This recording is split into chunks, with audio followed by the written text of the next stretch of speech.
Yeah. Hello. I think yeah, we're good to go. So hello everyone. Good morning. Good evening. Sorry to all of you in the room and who are watching us live on Facebook and YouTube. A very warm welcome. I'm sure a lot of people are going to join soon with us. So just ladies and gentlemen, I would like to start this program of conversation with a wonderful quote which says that because Pick a Book is all about reading. So I want to go through this wonderful quote which says that reading is important because if you can read, you can learn anything about everything and everything about anything. So that was a wonderful quote. So for with this, so therefore with this noble aim of igniting love and passion for reading, so we have an incredible initiative that is launched, which is called Pick a Book. And talking about Pick a Book, it's a global movement, envisioned to bring back that golden habit of reading by deepening the love for reading books and enhancing the long-lasting social interactions with like-minded people. And especially this Why I Read segment is an initiative of Pick a Book to bring onto the show the iconic personalities, successful individuals, the leaders who are readers to share their successful journey and how reading has impacted them to be who they are today. So, be it their personal development or a professional growth ladder. Okay, talking a little more on why read. Why do we read? In the first place, why do one read? Why do Bill Gates read a book a week? Why Zuckerberg went on a personal mission to read 2 books a month? Why Elon Musk proudly says that he was raised by books? And our own Abdul Kalam considers his home library as his only greatest asset. Why? The answer is right in front of us. Readers are leaders. And with that, let's now invite our special guest for tonight, a man with a vision, happiness trainer, a reader, and the proudest of all, a teacher. Let's welcome Mr. Prabhat Pankaj, the director of Jaipura Institute of Management, with a huge round of applause. Yeah. Okay, very warm welcome, Mr. Prabhat. So I will take this wonderful opportunity, to say more about you to our lovely audience here. So ladies and gentlemen, Dr. Prabhat is a gold medalist. He is a postgraduate in economics and PhD in applied economics. So he has been teaching economics at postgraduate, undergraduate level for about 30 years in the universities and the B schools in India and abroad, including 7 years in Bhutan. So Dr. Prabhat is an avid trainer and a resource person on effective teaching, teaching leadership, outcome-based education. And he is an international researcher on the subject of economics of happiness. He was an invitee in the World Government Summit 2019 Dubai by the Ministry of Happiness UAE. He writes in Times of India and Economic Times as well. So he is presently serving as the director of Jaipura Institute of Management, which is based out of Jaipur city in India. And Indian Institute of Management Ahmedabad has written a case study on Jaipura Institute of Management, Jaipur, which is focused on student engagement, which Dr. Prabhat has initiated at his college. So also he is a blogger, and if anyone wants to go through his blog, it was titled The Learning Corridor. So with that, let's move on to know more about himself and about his successful journey from his words. Okay, so ladies and gentlemen, we will be running live Q&A at the end of the webinar. So, we have enabled our Ask a Question feature, which is right there below your screens. So if you have any questions, just pop them in there, because chat box, there is a possibility that we miss out your questions if it is in the chat box. So use Q&A section. So that is where we will be taking your questions at the end of the session. So okay, so first of all, before we get into the conversation, I would like to know from Mr. Pankaj, so why do you read? You answered this question. I mean, reading is for me. Reading is the lifeline, actually, because that separates human being with the other species. Mm. Reading is special characteristics of a human being. And I strongly believe that if you're not reading, your life is incomplete. So I read for the joy of reading. It's kind of self-fulfillment for me. That's number one. Mhm. Number two, if I have to spell out why I read, is uh, the kind of living life to the fullest, because you're not able to live life to the fullest if you don't know the world out there in the books, because Yeah. these are the reservoir of knowledge that you need to look at. These are sensitivity you have to touch. That's very important for life satisfaction, life satisfaction. And third is, of course, the knowledge horizon, because you grow as a professional, and it shapes your mind, your thought. uh, right? So, you rightly said the readers are the leaders, and Yeah. conversely, the leaders are the readers. So Yeah. you were referring to many CEOs, top CEOs.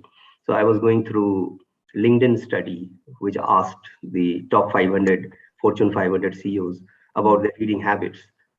And they concluded that the top CEOs, they read 40 books on average in a year. That's amazing. So, if you're reading 40 books in a year, and you're already a leader. So, I mean, imagine the Absolutely. kind of information, the kind of knowledge that you will have, the kind of sensitivity you will grow with. So it makes you a leader if you start reading this. So it's a very simple pathway. If you really want to exceed, you have to, read more. So that's how, reading is very important for me as personally. Absolutely, very well said. Because, yeah, like rightly said, we were discussing about leaders or readers, and almost, whoever I touched, the biographies of the great leaders, everybody turned out to be a reader, and not just single one, is there without the habit of reading. So, ladies and gentlemen, that's the importance of reading. So, if you want to see yourself at that age of your life, so start reading and no more excuses. Yeah. Okay. So, okay, if I would ask you, is there anyone who inspired you to get into this habit, or is it there in your home? The culture of reading is pretty much part of your home. Yeah. So if you ask me how it all started, where from I picked up this reading habit, it goes to my early days. If I can recall a bit, I belong to a very modest family, and we didn't have much resources at hand. So when I was studying in graduation, so I realized soon that I have to fund my own education. Okay. So I started taking tuitions, and earning few bucks here and there, and then I used to buy books from there, because these earnings were so valuable to me, because I have to put it back into the education. So I quickly understood the significance that this is the only way I have to move forward in life. So education became one of the main plank I had to invest everything into. So, and I realized that if I read more, then I'm able to teach more, and I teach more, then I learn more. So, Yeah. as a student, I quickly realized that, if you start acting like a teacher, then you become a good student. And when I became a teacher, then I quickly realized that if you start acting like a student, then you become a good teacher. So, the teacher in a student, the student in a teacher. So that's how I started my journey. That's one thing that prompted me to read more. Second was, my first job was in Arunachal University. I did my master's in economics, and immediately after that, there was a vacancy. So I was looking for a job, and I applied for it. And I was selected over many candidates, 30, 40 candidates who were PhD and more educated than me. Okay. And then I was selected as a lecturer for this university. So one day I was walking with my vice chancellor who selected me. I still remember Professor C.L. Anand, and I asked him this question: why did you selected me over other candidates who were PhD and others? I was just a fresher. So he told me that you demonstrated better reading ability. Actually, you were more read, than the others. So others were actually having more degrees, but you referred many more authors, many more books. So it looks like that you are the ready-made material for teaching the class. So I was looking for a person who can teach the class rather than having lots of degrees with them. So an interesting thing that happened in Arunachal was that I was young, first job, right, bachelor. And likewise, many of my friends who joined from various places in Arunachal, right from JNU to other places, very good background, from different backgrounds like English, literature, political science, history, and we formed a very good group. Because we were very enthusiastic about ourselves, so we used to play cricket in the evening, and then we'll have outing together. Then we'll be dining together. We'll be preparing food together, and then we'll also sit down in the evening and talk a lot.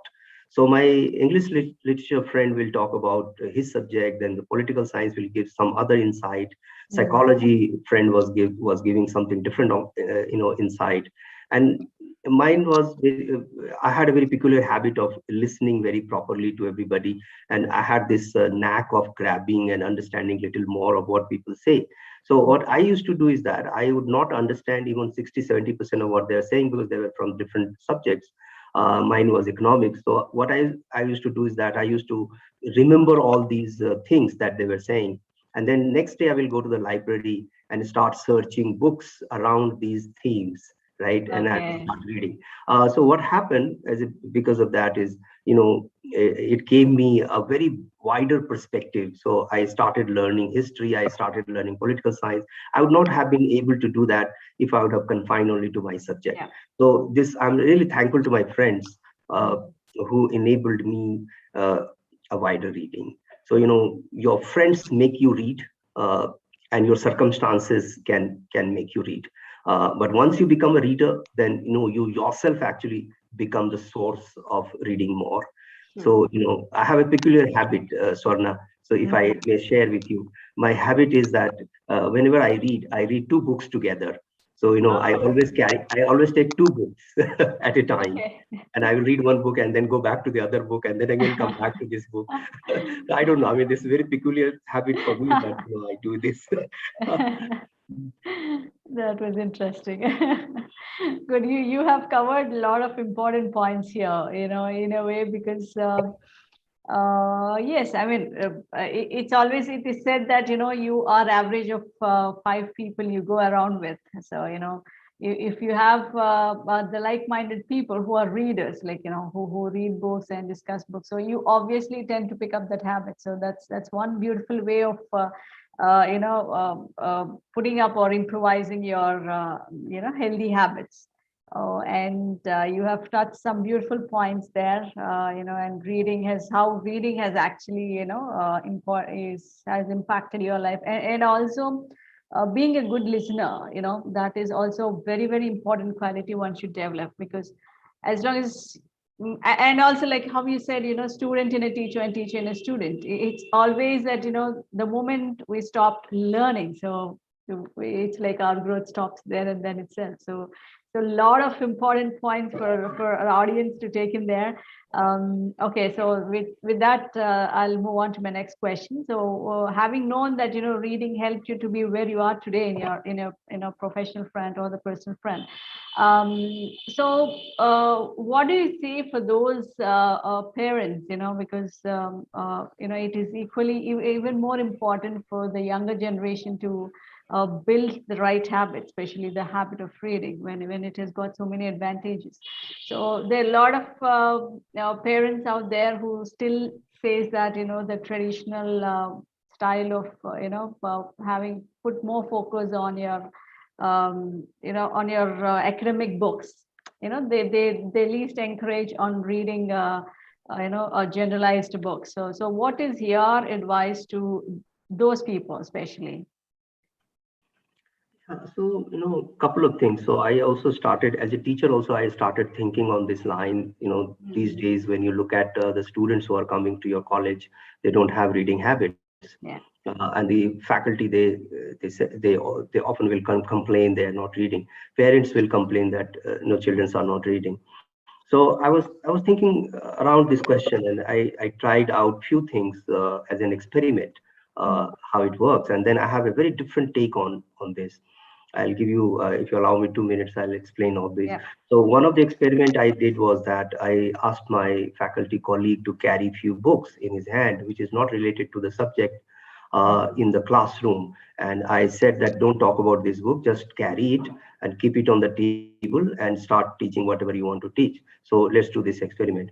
So we did this experiment, and after a couple of weeks, he came back and reported to me that 3, 4 students came to him and asked him, what are these 3 books, 4 books you are carrying in your hand every day when you come to the class? Then he got this opportunity of explaining them what these books are.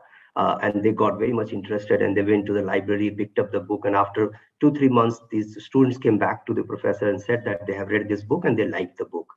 So, it's not a question of whether the students are not reading the book. It's a question of how much books are we showing to them. So no, they are not around the books. So in one of the experiments is that, if we keep the books in the classroom, if they are able to see, right? If we can make the students come to the library and see the books, if you Yeah. can make the student go to the market and buy the books themselves, uh, so this is going to work. So we have this platform like hot coffee, hot issues, where we serve coffee to the students in the college, and the students will sit together and discuss about a book. We also have a cafe in which there is a book menu. We keep a book menu. So we say, Oh, this is the book menu of the month. So there are okay. 3 books picked up by the faculty, and a brief about this book will be provided in that menu. And these 3 books will be the focus of the college for the entire month. So that Okay. means that all the college, all the students, all the faculty members, everybody will focus on these 3 books, and they will start reading that. And at the end of the month, we'll all sit in the cafe, have coffee, and talk about these books. And then next month, again, the book menu will change. So, you have to actually give the platform to our students. I'll tell you why. Yeah. Because, if you look at the composition of our students coming to the colleges, almost about half of them are coming from tier 2, tier 3 cities. And most of them, like 60, 70% of them, as per my little understanding and research, is they are the first generation learners. So first generation learners, there is a difference between first generation learner and the second generation learner. Yeah. Now the second generation learners are they have seen the practices of reading. They have books at home. Their parents are educated. There's a newspaper coming to the home every day. So there is a reading culture over there. But for the first generation learner, it's not there. So they have not seen enough reading practices back at home. So, where from the children pick up at home is when the parents starts reading. So, Yes. for example, I'll give you another example. So, I have a son and a daughter, and they have their own library, made. They purchase book independently, and they read a lot. We never told them that reading is important, and reading is all we do is that, because my wife also reads and I also read. All we do is to pick up book and read, and they see us reading. That's number one. Number two, we talk about books in the class, in the home, at home, sometime when all of us are sitting, and the children's actually they join if they have interest, and they will also put up their points, and they also talk about books. So no, it's all about what kind of practices are we showing to our youngsters and our children. They pick up from there, because they are all human beings. And human, one of the formula that works very well is they do what they see. If they have not seen enough, they will not do it. So our job is to show them what it is, what is the joy of reading, how it can be done, and they'll pick up. So we don't have to tell them to read all the time. If you keep on telling them to read all the time, they will not read. They will But not if read. you show them how reading happens, they will pick it up. So that is my take. Awesome. So that was wonderful. That's straight to the point. Yeah. So the experiment also shows that experiment actually clearly tells us that the more you share, because the moment we are showing it, the some level of curiosity develops in them. What is that? What is that? That subconsciously maybe it's recorded in their minds that what is that book that is being carried on, the professor example you gave. So they could immediately recollect it when they go to the library, because they have been looking at it. So it's all about giving them. So, ladies and gentlemen, So it is important that you create a culture around the younger generation, for them to develop that habit, the beautiful habits, whatever they important for them to have. So thank you so much for that, and that was so inspiring for us. um, okay. What is that current pick, the book you are reading? I have picked up two books, and that's of my personal interest. Yeah. One is The Gut. Okay. It's by Payal Kothari. Mm, Okay. So, it's about health. This is the book I'm reading at the moment. This has Okay. come out in 2021. And there's another book which one of my colleague gifted to me, uh, and this is The Economics of Small Things. So, I'm reading these two by Sudipta Sarangi. So gut, I have gone almost like, half of it, but, Mm. I'm trying to mix it together and read. So you Yeah. mix the biology, anatomy, and It's the important. economics.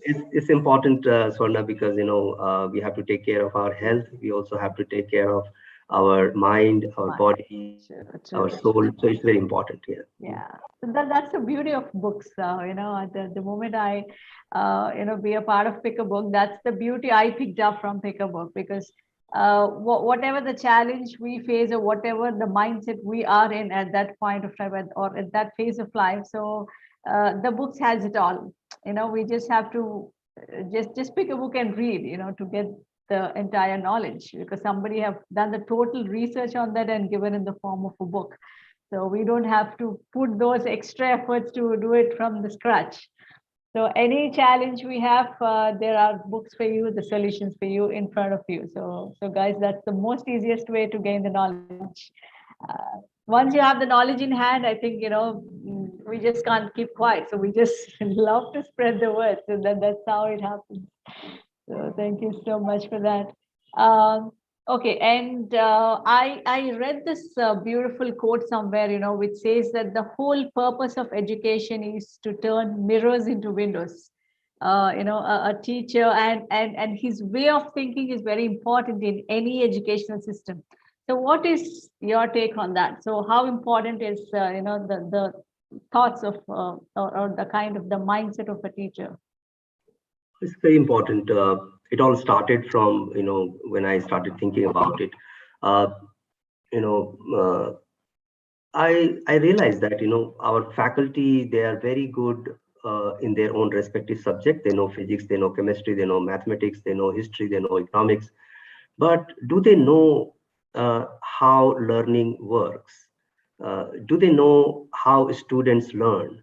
Do they know this subtle point of how knowledge can be transmitted to the students, or is it that I have just taken the class and my job is over, or is it that I have taken class but I'm also trying to see whether the students have really learned or not learned what I have. So there is something called the science of learning that you have to understand. So even if you're good at management, you're good at economics, but you have to learn the science of learning. If you don't know the science of learning, then art and science of learning, of course, is a lot of art actually. Uh, and then you'll be failing in your purpose.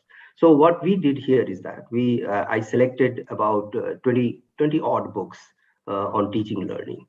So this is how I started. So I picked up interesting 20 teaching learning books, and I gifted one each to my faculty. I said, okay, fine. So this is the book for you.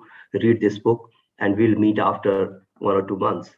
And then we had a meeting where all the faculty members started presenting that book and the idea therein, and we discussed all these ideas together. And then we finalized that, yes, I mean, these are the 10 things or 5 things or 20 things that we can do to make our students learn better, right? And this is actually working very well for us, right? Because for example, one of the book was What the Best College Teachers Do by Ken Ben. If you look at this book, Ken Ben, consulted 100 teachers whom the students thought that they are the best teachers And then he asked some fundamental questions to them. How do you teach? How do you treat your student? How do you conduct your class? How do you prepare for the class? How do you assess your student? And then he actually wrote this book about. So if you read this book, it's so fantastic. It will change your entire perception towards teaching, right? So this is what is needed in all the colleges, and the faculty have to understand that. So bridging the gap between teaching and learning. Teaching does not necessarily mean that the student is learning, right? So books are important over here, right? Because unless you read all these books, which can make you a uh, better in the sense that you are able to transmit your knowledge to the student, and students are able to get your knowledge. Uh, there, the reading is very important, because unless you read uh, books on teaching learning, you cannot actually get on to the crux of the matter. Yes. Mm.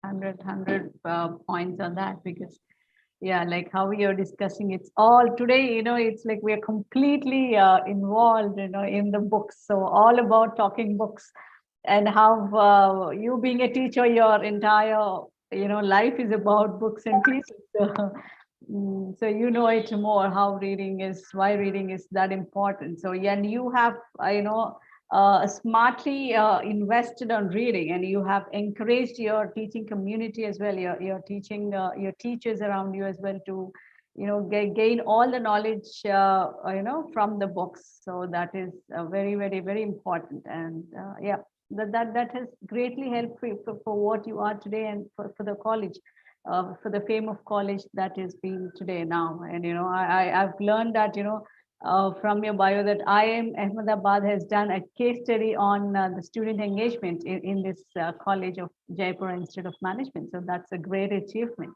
Probably because of all those things, the learnings and teachings you have implemented in your college, so might have played a great role in inviting such colleges to do case studies on you students. So okay, what are the things that you have implemented in your college specifically, for the students, and in the students point of view, so that has helped the students a great deal, and in a way attracted the other colleges, the big colleges like IIMs, to do a case studies on your students. So any few things that you want to share with us? Yeah, sure. I mean, just to give you a brief, in brief, cutting long story short, uh, what we realized is that how we and you learn in our life is about 70-80%. That's also supported by research outside the classroom, and we generally learn about 30% inside the classroom. That's how we learn in our life. So if that is true, then if we invest 90% time inside the classroom, 10% outside the classroom, it's a mismatch altogether, and that's where the problem is. So why can't we reverse it, right? So let all the spaces of learning where we can learn, and where possibly the learning can be extended, should be actually capitalized. Say, for example, learning is a 24/7 phenomenon. It cannot be scheduled like 9 to 10 we will learn, and after 10 we'll not learn, we'll shut down our brain. It doesn't happen that way. Learning can happen anywhere, any place, anytime. And therefore learning can happen in cafeteria, learning can happen in corridors, can happen in green grass lawn, can happen in marketplace. So we were very conscious about this fact, and what we started doing is that we started creating a mix of learning. We said the teachers can engage students outside the classroom as well. It's not necessarily that you engage them only in the classroom. So learning has put on wings, and it has actually flown out of the classroom anyway, because technology is so pervasive. The students have access to all the content, and content has already migrated to online. So don't worry about classroom. So think about how you can make your student learn, and where you would like your student to learn. So we have created a very strong blend of formal and informal learning. So what happens today is that one of our professor today was meeting me, and he was telling me that how he experimented this, and it worked very well. He said that, well, there was a class for me, and I asked the student to go anywhere they want, but not in the classroom, right? And they should come back after 30 minutes or 40 minutes in the classroom again to start talking about what we want to talk on this topic. And then he started locating them where they have gone. So most of them, the students were, some of them were found in cafeteria sitting and talking, some of them were found in library, some of them were in the lab, and they were all searching for different informations, right? And they came back after 30-40 minutes in the classroom, and then he started talking to them on the topic, right? And look at the kind of learning the students will have after you adopt. So you have a model number one, where the teachers are sitting in the classroom, the professor coming in the classroom, lecturing and going from the class. That's model number one. It has failed terribly, we all know that. Oh, yes. Then we have the model number two, where you allow the student to actually choose where they want to learn, allow the student to choose time when they want to learn, and allow the student flexibility of how they want to learn. At the moment you allow all this kind of flexibility, they learn better, because you look at their experiences. Amazing experiences are coming from the students. They feel free, and they feel liberated, and they are more learning more actually. So that's the kind of mix we have created here. We call it formal and informal learning mix. So that is what the IIM Ahmedabad captured. Okay. Amazing, amazing. That was, I so feel like, I would love to study in such a college. So I missed. So now I so wish I would be a part of your college. So that was an amazing sharing, and that is so important. Like, yeah, traditional kind of education is no more, producing that good results. From the experience we had before. So things like this and innovations like this will help them to study more better. Thank you so much for that. And yeah, just a small 2-minute disturbance here. Okay, so am I clear? Am I clearly audible? Yeah, you're audible. Okay, fine. So, okay, you have emphasized a lot on teaching happiness to students. From the blog, I have learned this point that, learn to stay happy and teach your students to be happy. So, you have introduced a lot of courses on these topics as well. So, what is that you want to convey through these courses, and what is that the whole concept of happiness you want to bring in? Yeah. So yeah, now it's fine. So as far as happiness is concerned, I picked up this whole idea of happiness from Bhutan. Of course, I lived there for about 7 years. I was teaching there. My family stayed with me in Bhutan, and it's almost like a second home for me. So I had this opportunity of understanding the country, understanding people, understanding their culture, understanding their concept of happiness. So it actually gave me a lot of idea, and also it changed my whole perception. My the perception towards the world actually underwent a very big change. Even I'll refer one book by Professor T.S. Paudel. He's the education minister. He was the education minister of Bhutan. He was the first education minister of Bhutan. He was our vice principal when I was teaching in Serapshe College in Bhutan. So, and we share very good relationship. So he wrote a book, My Green School, and he outlined the happiness model of the school, and he talked about different, happy, the Buddhist mandalas. He used the Buddhist mandalas to organize the school, and he talked about the natural greenery. He talked about the social greenery and cultural, intellectual, academic, aesthetics. He gave a very comprehensive view of how an educational institution should organize itself and how it should look like. What are the components that we should keep in the, in the educational institution? I learned quite a lot from this book, and I implemented 4 of his mandalas in my campus. So, I can tell you that, it has produced tremendous result. So I focused on natural, mandalas, and then I focused on the aesthetic, and then I focused on intellectual, and I then focused on the moral. So, ethical. So these are the 4. And when I started implementing it one by one in my college, it produced quite tremendous result. As far as happiness is concerned, there are Western views of happiness. There's Eastern views of happiness. So we will not go into that. Uh, what I'm doing is basically studying the scientific basis of happiness, and we try to understand how happiness plays out in our individual life. There is also a concept on happiness which is picking up very fast, is called happiness as public policy. The one which is followed in Bhutan is called gross national happiness. So they have actually given up with the planning commission. They're saying GDP is not that important in comparison to gross national happiness. So the progress of the society should be measured on the basis of happiness rather than mere income. And this thought process is actually picking up in many countries of the world. And we know that many countries have started implementing this in one way or the other. If you go to Dubai, you have the Ministry of Happiness. You will see the Ministry of Happiness. They have a Minister of Happiness. Then you have the Brazil. Then you have UK. Then you have Scandinavian countries. A lot of countries who are actually pursuing this. So that's one aspect of happiness research which I'm engaged in. Another is how happiness plays out in our individual life.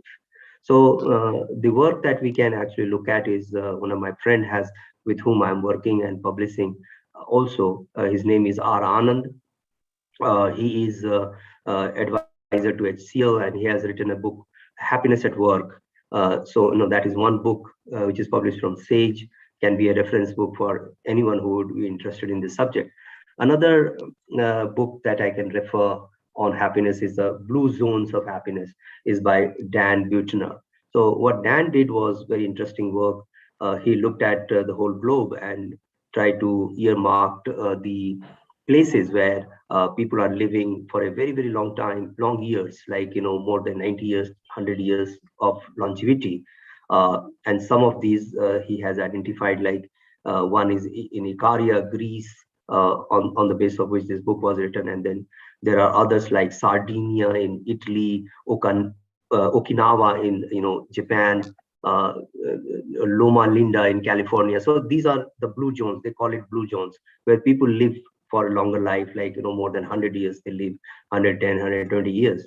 And then he actually looked at their lifestyle and then tried to write this book, what makes a good life, what makes longevity, what are the habits of these people. So this is one very big source of learning. I can also refer, if anybody would be interested in learning about life and happiness, can read Ikigai, the Japanese secret to a long and happy life. So no, the Ikigai is published by Hector Garcia, and there is another author, Miralles. So these two authors have written this book. So no, this is also a very good source of that. So happiness is all about how you look at your body, your mind, your heart, and your soul. So these are the four axes of happiness. So we also offer courses to our students, and 30 hours module we offer to our students. And there is almost a sort of guarantee that if you attain this 30 hours module, that then your happiness will increase almost about 25%. And there is a way to measure happiness as well. So we use a lot of processes, questionnaires, and things like that, instruments to look at what is your current state and how you are going to control your own happiness. So the whole idea is that happiness is not undefinable. That's number one. Number two, happiness can be measured. Number three, happiness can be controlled, and one can enhance happiness in life if you really know what are those factors where your happiness lies. So that's what happiness studies is all about. Awesome. That was beautiful. Thank you so much for sharing with us. So, ladies and gentlemen, the happiness is like how Dr. Prabhat have shared, plays a vital role in whatever the be it the individual perspective or the state's perspective. So, yes. Thank you so much for sharing that, and the beautiful books he have quoted.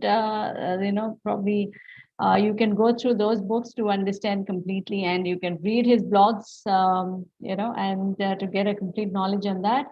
And please put in your questions in Q&A section. So in a short while from now, we will be taking in your questions. So Do not use chat box, use only Q&A section. So start putting up your questions there.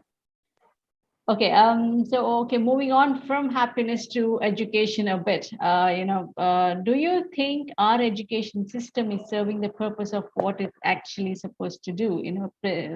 Especially the current education system. So, if you were given a chance, what changes you wish to see happening in the system? Being an educationalist yourself. Yeah, that's a tall order to talk about. Yeah, of course, our new education policy outlines a lot of things, but my take is very simple. Education has different purposes because without purpose, there is no education. So you need to look at what is the purpose of education. Of course, we lost this purpose on way, so we have to regain those purposes. So classically, if you look at why education is needed for any individual or any society, is because it makes you a better human being. But over time, we realize that education may or may not make you a better human being. And then there was another paradigm which talks about the education makes you slightly more productive in your work. And this also lost its way, and the people started talking about education only for livelihood. So education gets you a job. So the question is that if you combine all these paradigms, because education is supposed to deliver two kinds of values to anybody. One is instrumental value. So instrumental value is that education must give you a degree. So your CV is made. You're called educated. Education should also give you fetch you a good job. So that your livelihood is ensured. Without getting a livelihood out of education, education will remain very halfway through, because it will not fulfill all the purposes. So this is one instrumental value. But education also is supposed to give you intrinsic value. Education has lots of intrinsic value to deliver to you. So when we are talking about intrinsic value of the education, it means it makes you a better citizen, it makes you a better human being, it develops a lifelong learning urge in you, it makes you a better improved person to face the reality of the world, right? It equips you against all these odds, right? So it makes you an informed person, and then you start contributing. So if education is not transformative, if it doesn't change your life, there's no education in my opinion. If education is not enable you to change the life of the people around you, say for example, your family members, your relatives, and if you are not able to change their lives with your education, education is meaningless for me. And if finally, if the education is not enabling you or preparing you to change the society, or you're not able to contribute to the society and to the world to make it a better place, there is no education. So education has to be transformative. If education is not transformative, it only serves the instrumental purposes, right? So education has to change in this way. Exactly. So that was very well explained. Very clear for that matter. The purpose. It's how important that the purpose of education is. It's equally important to have that the empathetic approach towards that. Yeah, like how you said, that's a great, that adds up a great value to that question. Okay, so a quick, a rapid fire, I would say, a quick 1 minute rapid fire. It's all about books, so you can be relaxed a bit. So, okay, so what's your favorite book? Okay, all right. My favorite big book. Can I call two books? One is White Tiger. I read long back. Okay. Arvind Adiga. So I like that whole conversation and the style in which it is written, and the kind of problem that it brings forth for all of us to think about is amazing. So I really love that book. And the other one I have recently read is No Rules. Okay. It's about the Netflix culture. So these two books I really like. Okay. Awesome. So your favorite author? Arvind. Okay. So the first book you ever read, you remember? The first book. I don't remember that. The first book I ever read. Mm, Okay, so that one book which always takes the best place of your shelf. The Tipping Point. Okay, Yeah. and Malcolm yes, Gladwell. okay, awesome. Okay, so the most valuable possession you feel great about. In terms of book. Yeah, anything in Oh, I your. mean, books are the best position that one can have. So I was in a bookstore, and there was an Iranian person. I remember this incident very clearly. There was an Iranian person, and he was looking for a book, and he kept all his belongings on the side, and then he purchased one book, and then he forgot to carry all his stuff, and he went out of the store. Okay. And after some time, he realized probably he left everything. So he came back, uh, and he was embarrassed because people were looking at him that he forgot things. Then he made a statement which I still remember, and that is what is I also strongly believe. He said, "Books make you forget other things," and he said it is a good thing that you forget other things when you are lost in books. So I mean, books. So if you can write a book in your whole life, you must write a book. And if you read 100 books, I mean, you should read. Absolutely awesome. That was beautiful. Okay. Yeah. So before we move on to the questions, I would. This is the last question from my side. So okay. So what is that one advice you want to give to the teachers community? One piece of advice or one quote you want to dedicate to them. Yeah, if I have to use the quote, I'll quote from Ken Ben, and that's very profound and it has its message. It says that, teaching happens when learning takes place. So if learning does not take place, there's no teaching. So Okay. as a teacher, you have to be a little conscious about the fact that you're teaching 60, 100 students in your classroom. You're not teaching to the class. So generally, we believe that we're teaching a class. You're not teaching to the bricks and mortars and the bench and desk of your class. You're teaching the human being sitting in the class, and you have to be careful that each one of them actually learn. So that is Absolutely. what the message is. That was wonderful, wonderful, wonderful. Very nice.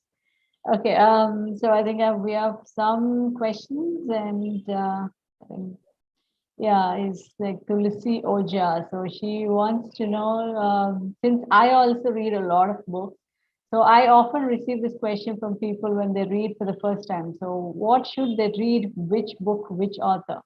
So what's the right way to answer this? How should I suggest them a good book? It depends on the interest. It depends on your choice, but finally you have to pick up the books. So you go to the bookstore. That is the first advice. You must go to the bookstore and try and scan all the books which is there on the shelf, and then try to read at least a little bit of it. Pick up the book, read a little bit about the book, and then determine where you want to settle down. But there are two, three ways we pick up book. One is you pick up book because you really love reading. For example, somebody will go for novel, reading a lot of novels, and in the novels also, someone will have the choice in a particular genre, and so they will read that. So that's as per your choice, right? And another is you want to develop some certain things like uh, I picked up a lot of book on leadership because I wanted to I want to understand this subject very well. So I read a lot on leadership. So my choice of leadership books are basically based on the fact that whatever has been said by good authors on leadership, I want to know that because I want to learn more on this subject. So that is another imperative that you can pick up book. Third is if somebody says that this book is good and you should read, you must try that because this person must have read that and he's telling you with his or her experience. So no, we should count on that. So there are many ways you can pick up books, but finally the answer has to come from your side. Yes. Wonderful. Yes, that is very, very true. Actually, we have different ways, like how Mr. Prabhat have shared. Like we have many different ways to choose the books, and you can ask them. The first question whenever somebody asks you, like, what book should I choose? You ask them, what is your why? So if they could answer the why, perfectly well, so then we can actually suggest them the books, the Exactly. pertaining to Exactly. their why. Yeah. Swarna, there is a catch also. Yeah. So one of my favorite teacher, Yeah. he is also a very avid reader, Okay. and he read one book, and I asked him, "What is this book?" I saw this book in his hand. So Yeah. he said, "It's a wonderful book. I'm reading." So I didn't ask him much about this book, and I bought this book. I said, "It must be the interesting book." So he is reading. And the book is "The Emperor's New Mind" by Roger Penrose. Okay. And I bought this book something like 4 or 5 years back. Hmm. And even today, I'm not able to understand this book very well. It is so difficult to understand because this book is not my cup of tea to understand. Yeah. It's about technology. It's about a True. computer. It's about internet. It's about things. So, so I mean, there is a catch as well. So you have Yeah. to be careful about picking the book. Absolutely. That is why, knowing why you want to read that book, or, is to know that to know the person is more important to suggest that. Great. Okay. So somebody, I think Soumya wants you to repeat the names of the educational books you have mentioned. Okay, so the first I said was what the best college teachers do by Ken Bain, Kenbain.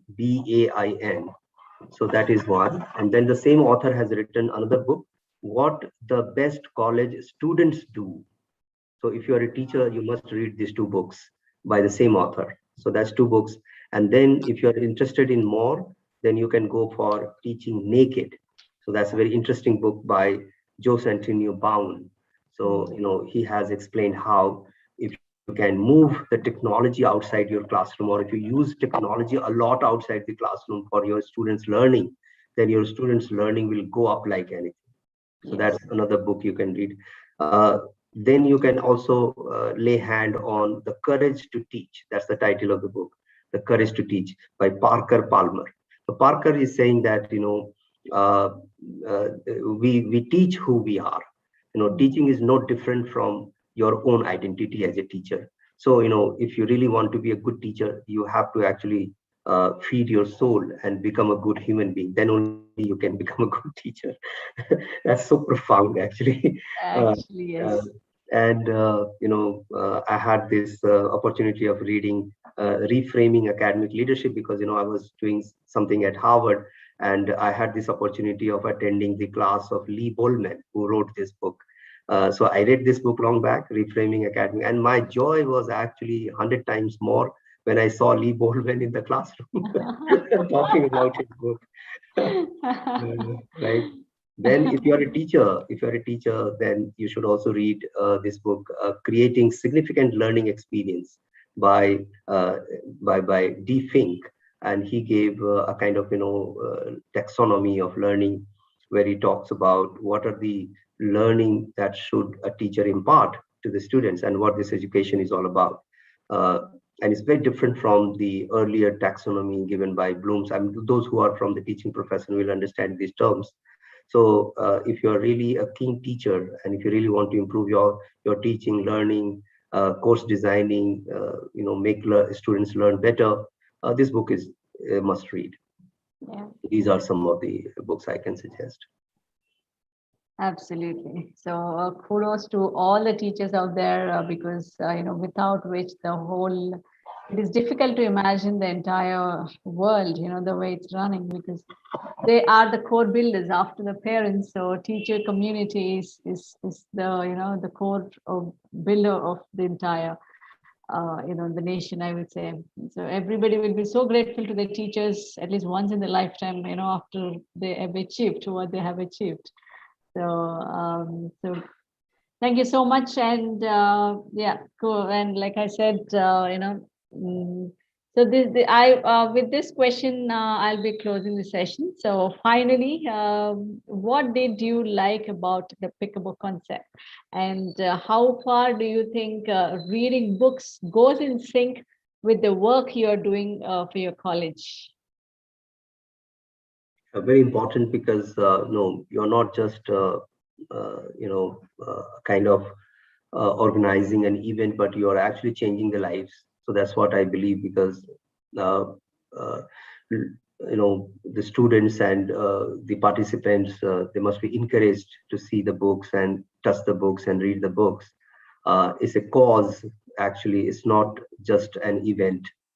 So that's very important. And I believe that if everybody on this earth becomes a good reader, the world will change automatically.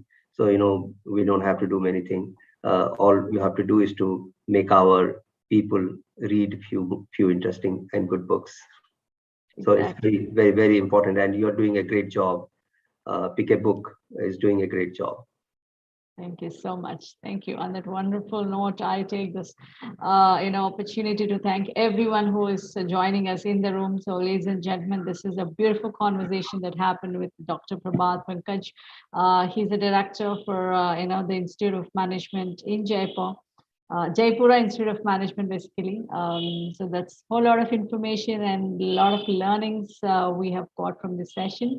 So I wish you all from the Pick a Book family, and we encourage you all to read books. Like how we said, Pick a Book is a platform not only just to for you to interact with the like-minded people. It also, like how we were talking before, you need to get exposed to a lot of the books. So you being yourself, you will know only very few books. Like how when we interacted with Dr. Pankaj, so I have heard a lot many books which I haven't heard before, because he's from a different spectrum altogether, and he gave me a lot of books which made me think that yeah, maybe I should pick these books.